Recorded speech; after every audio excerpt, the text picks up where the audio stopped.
चलिए देखते हैं आज का टॉपिक है बौद्ध धर्म। बौद्ध धर्म के बारे में आप लोगों को बता दें कि बौद्ध धर्म का संस्थापक कौन थे? गौतम बुद्ध। ठीक है, और गौतम बुद्ध को ही क्या कहते हैं? एशिया का ज्योतिपुंज या फिर लाइट ऑफ एशिया भी कहा जाता है। किसे? गौतम बुद्ध को। क्लियर हो रही है यहाँ तक? चलिए, अब उनके बाद इनके पिता का क्वेश्चन पूछा जाता है कि गौतम बुद्ध जी के पिता का नाम क्या था? तो शुद्धोधन था।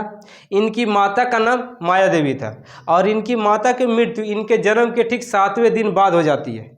ठीक है, 7वें दिन बाद गौतम बुद्ध जी के पिताजी माँ की मृत्यु हो जाती है। अब क्या होता है, जब इनकी मृत्यु हो गई तो इनके पिताजी ने क्या किया, पंडित को, विद्वानों को बुलाया, बोले यार देखो थोड़ा मेरा पुत्र का हाथ देखो क्या होता है।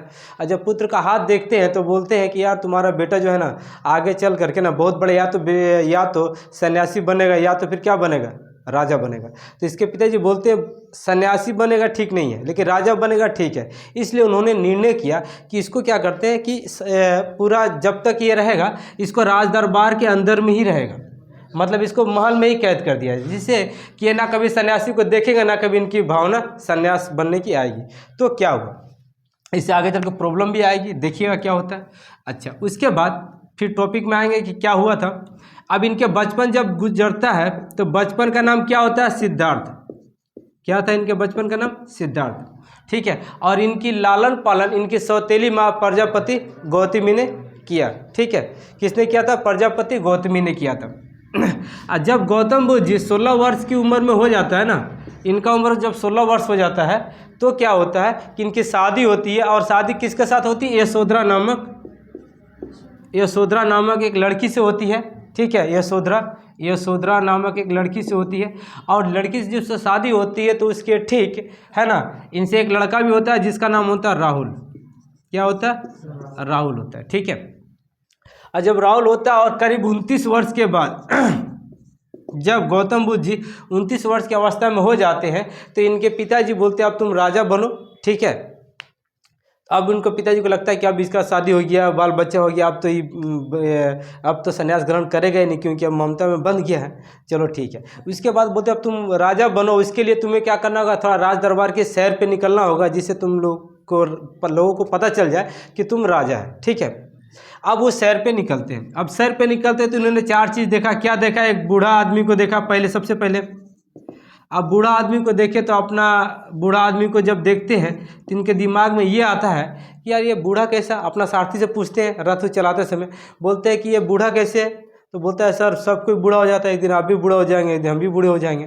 तो बोलते हैं हम भी बूढ़ा हो जाएंगे क्या? बोला हाँ। क्यों? क्योंकि वो सारी ज़िंदगी वो क्या अपना राज दरबार में ही रहे, बाहर निकले नहीं, तो कभी बूढ़ा आदमी को देखे भी नहीं। ठीक है, जब तक कोई देखेगा नहीं उसके मन में कैसा भावना आएगा। तो पहली बार देख रहे थे, अच्छा, तो जिसके वजह से बोला अच्छा हम भी बूढ़े हो जाएंगे। बोला हाँ तुम भी बूढ़ा हो जाएगा। उसके बाद फिर आगे बढ़ते, फिर उन्होंने एक बीमार व्यक्ति को देखा। तो फिर उन्होंने अपने साथी से पूछा यार बीमार व्यक्ति ये कैसे हो गया? तो बोला सर सबको एक दिन बीमार पड़ता है और बीमार होने के बाद सब डिलीट भी हो जाता है। वो तो हम भी डिलीट हो जाएंगे। बोला हाँ सर आप भी डिलीट हो जाइएगा। मतलब बहुत बड़ी बात है यार। चलो ठीक है आगे बढ़ो। फिर आगे बढ़ता सारथी उसका। उसके बाद एक मरा हुआ आदमी को देखता है। बोलता ये कौन है? बोलता सर ये मर गया। बोलते मर गया? तो मरा हुआ आदमी को पहली बार देखे तो वही भी उनको लगा कि यार ये तो गड़बड़ हो रही है। आदमी बूढ़ा हो जाता है, फिर बीमार होता है, मर जाता है, हम भी वैसे ही हो जाएंगे। इनके मन में ऐसे विचार आ रहे थे। उसके बाद फिर आगे बढ़ते तो उन्होंने क्या देखा? एक सन्यासी को देखा। सन्यासी, मस्त सन्यासी था एकदम, अपना सारंगी बजाते हुए वहाँ से गुजर रहा था। बोला यार ये कौन है? बोला सर सन्यासी है सर, इसको किसी से कोई मतलब ही नहीं है सर घर द्वार से। बोला अच्छा ऐसा बात है? बोला हाँ सर। तो बोला इसी की ज़िंदगी तो मस्त है, बाकी सब तो गड़बड़ है। तो अब क्या किया उन्होंने, घर पे आकर के काफ़ी रात में सोच विचार करने के बाद इन्होंने एक निर्णय लिया है ना कि संसार जो दुखों से परेशान है इसे ने क्या किया, गृह त्याग कर दिया। कितनी उम्र में? तो 29 वर्ष की अवस्था में इन्होंने गृह त्याग किया। और जब 29 वर्ष की उम्र में गृह त्याग किया तो बौद्ध धर्म में गृह त्याग क्या कहा गया? बोलिए महाविनिशीक्रमण। महाविनिशीक्रमण क्या कहा गया? महाविनिशीक्रमण कहा गया बौद्ध धर्म में। और जब इन्होंने गृह त्याग किया तो ये कहाँ जाकर पहुँच गए? बोलिए वैशाली में पहुँचे। ठीक है, अब वैशाली में जब ये पहुँच गए तो वैशाली में पहुँचने के बाद उन्होंने पहली बार सांख्य दर्शन, ठीक है, सांख्य दर्शन की शिक्षा किससे ग्रहण की? अलार्म कलाम से। जिस नाते गौतम बुद्ध जी के प्रथम गुरु कौन हो गए? अलार्म कलाम हो गए। क्लियर हो रही है? अलार्म कलाम हो रहे हैं इनके प्रथम गुरु। उसके बाद इनके दूसरे भी गुरु होते हैं जिनका नाम रहता है रुद्रक रामपुत्र। ये बहुत कम क्वेश्चन में पूछा जाता है कि इनके दूसरे गुरु कौन थे, है ना। इन्होंने रुद्रक रामपुत्र से भी शिक्षा ग्रहण की थी। कौन? गौतम बुद्ध जी। ठीक है। अब इसके बाद फिर वो जहाँ जाते हैं, अब देखते हैं यहाँ से ग्रहण किए, उसके बाद उरुबेला में जाते हैं। वो कहाँ जाते हैं? उरुबेला एक जगह है, उस जगह पे जाते हैं उरुबेला में। उरुबेला में जाने के बाद इनको 5 साधक मिलते हैं, 5 साधु मिलते हैं। अब 5 साधु से मिलते हैं, बात करते हैं। वो लोग बोलते हैं हम लोग भी ज्ञान की प्राप्ति में है। गौतम बुद्ध जी बोलते हैं यार हम भी ज्ञान की प्राप्ति में ही जा रहे हैं। तो बोला चलिए आप ज्ञान की प्राप्ति में हम लोग आपका चेला बन जाते हैं, चलिए आपके साथ हम लोग चलते हैं। ठीक है।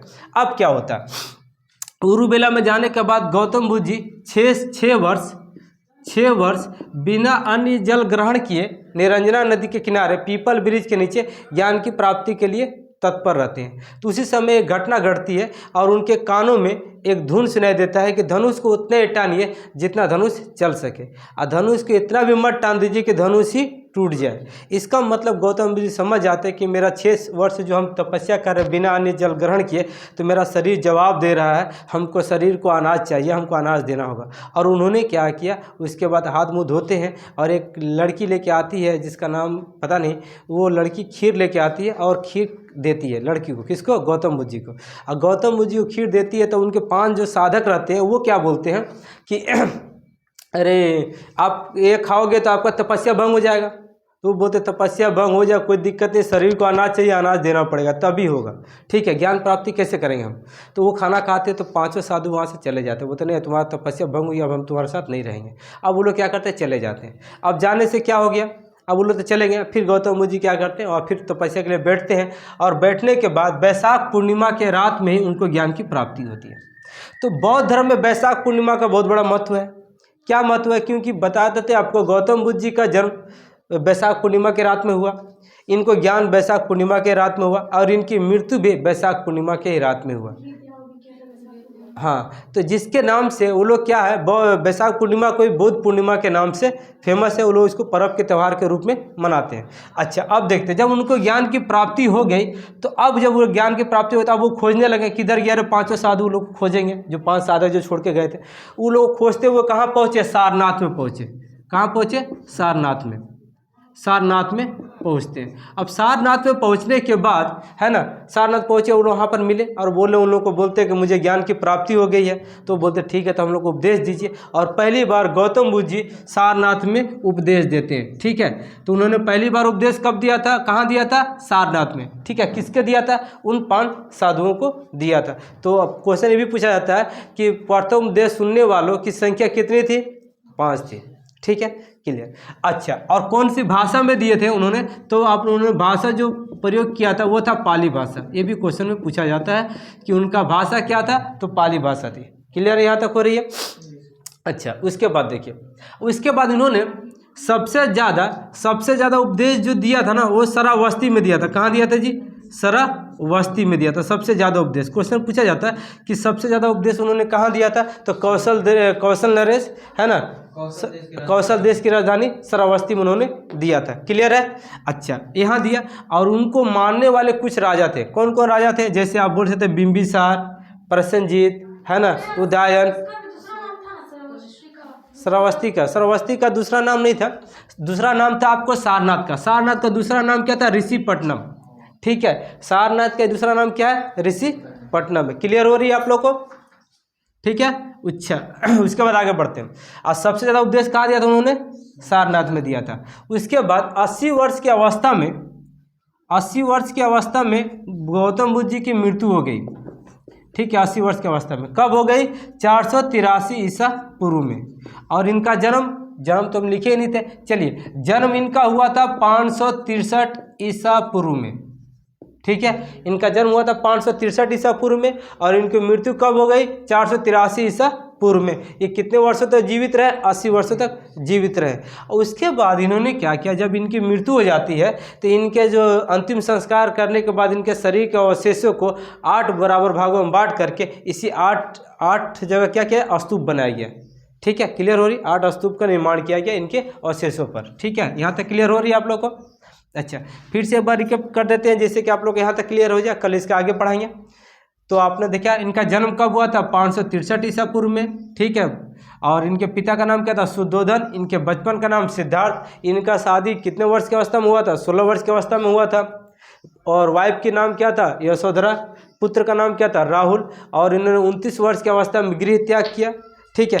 6 वर्ष के कठिन तपस्या के बाद निरंजना नदी के किनारे पीपल वृक्ष के नीचे इन्हें ज्ञान की प्राप्ति हुई। और जहाँ ज्ञान की प्राप्ति हुई उसको क्या कहा जाता है, बोध गया कहलाया। वो जगह क्या कहलाया, बोध गया कहलाया। और उन्होंने, और उसके बाद वो क्या, उसी समय जब उन्हें ज्ञान की प्राप्ति होगी तो वो क्या कहलाया, बुद्ध कहलाया, ठीक है, क्लियर। उसके बाद वो जाते हैं और सारनाथ में प्रथम उपदेश देते हैं। और उन उपदेशों को सुनने वालों की संख्या कितनी होती है, 5 होती है। और भाषा, और किस भाषा में उन्होंने उपदेश दिया था, तो पाली भाषा में दिया था। और उनके प्रथम गुरु कौन थे, अलार्म कलाम भी थे। क्लियर हो रही है यहाँ तक। अच्छा, और उनको कुछ जो राजा थे उनको जो मानते थे वो राजा कौन कौन थे, तो जैसे बिंबिसार है ना, प्रसेनजीत, उदयन, ये भी थे जो उनको मानते थे। और सबसे ज़्यादा उपदेश श्रावस्ती में उन्होंने दिया। क्लियर हो रही है ना। कल इसका आगे पढ़ाएंगे आप लोगों को।